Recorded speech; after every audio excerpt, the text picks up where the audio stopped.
বাক্সের টাকা চুরি করিয়া, এগুলো ইমাম সাহেবের দায়িত্ব। বরিশাল ইসমাইল শাহের মাজারে বিভিন্ন মানুষের হুমকি দুমকি দিয়ে দিয়েছে মাজারে, তারা কোনো দল করে না। পাবনা একটা মাজার ভাঙ্গে ফেলাইছে, দিনাজপুরে মাজারগুলো ভাঙছে, যে মাদ্রাসার ভিতরে বলৎকার করছে। আমতলী ইসমাইল শাহের বাজার, বরগুনা আমতলী ইসমাইল শাহের মাজার, এই 500 দিনের ঘটনা, 3 দিন আগের ঘটনা ভাই। মাজারগুলি ভাইঙ্গা আগুন দিয়া, কোরআন শরীফ উইরা ফেলাইনা, দান বাক্সের টাকা চুরি করিয়া, এগুলো ইমাম সাহেবের দায়িত্ব।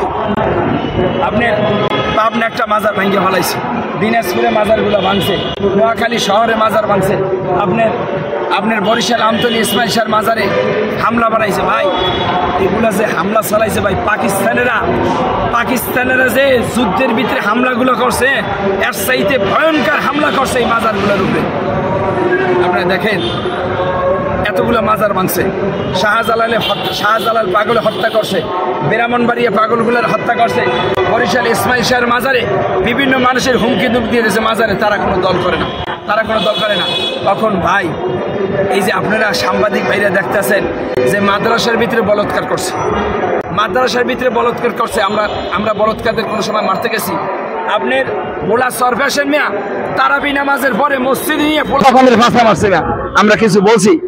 এই রমজান মাসে কয়েকশো পোলাপানের বলৎকার করছে মাদ্রাসার শিক্ষকরা, মসজিদের আপনার মাদ্রাসার শিক্ষকরা। কইবে আমরা তার আইন বিচার করবো ভাই।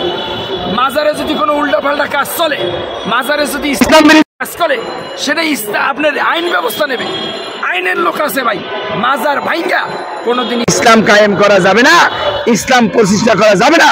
মাজার একটা ইসলামের নিদর্শন জায়গা ভাই। আরে ভাই, হিন্দুর উপরে কোনো আক্রমণ নাই, চরমনাই হেফাজত আছে, চরমনাই কেউ কিছু কইতেছে না। চরমনাই তো ফির হেফাজতের ভিতরে ফির আছে, আপনার জামাতের ভিতরে ফির আইলে কই তাদের ভিতরে আক্রমণ হইতেছে না। হ্যাঁ, সমস্ত আক্রমণ কি মাজারগুলোর উপরে? এই বাংলাদেশে ইসলাম আসছে, এই শাহজালাল শাহবরানের মাধ্যমে এই বাংলাদেশে ইসলাম আসছে। এই বাংলাদেশে কোনো ইসলাম উগ্রবাদীর আনে নাই, কোনো ওহাবি খারিজ আনে নাই। আজকে যারা বাংলাদেশে লুটপাট তারাস করতে আছে, হুমকি ধুমকি বিভিন্ন জায়গায় যেতেছে। হ্যাঁ, আপনি দেখেন প্রত্যেকটা মাজারের ভিতরে কি সুন্দর আপনার পাঞ্জাবি পরা, সুন্দর দাড়ি টুপি পরা ভাই। একটা নামাজি মানুষ পারে কোরআন শরীফের ভিতরে আগুন দিতে, একটা নামাজি পারে মানুষ পারে মসজিদের ভিতরে আগুন দিতে, একটা নামাজি মানুষ পারে সে আপনার মাজার ভাঙচুর করতে।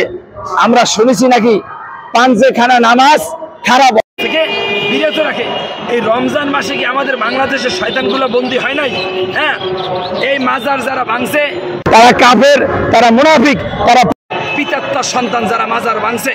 আমি মনে করি এই বাংলাদেশের যারা মাজার ভাঙছে, এই কুত্তাগুলোর যদি জান্নাতে দেয়, এই জান্নাতে যায় এগুলো মারামারি লাগাইবে।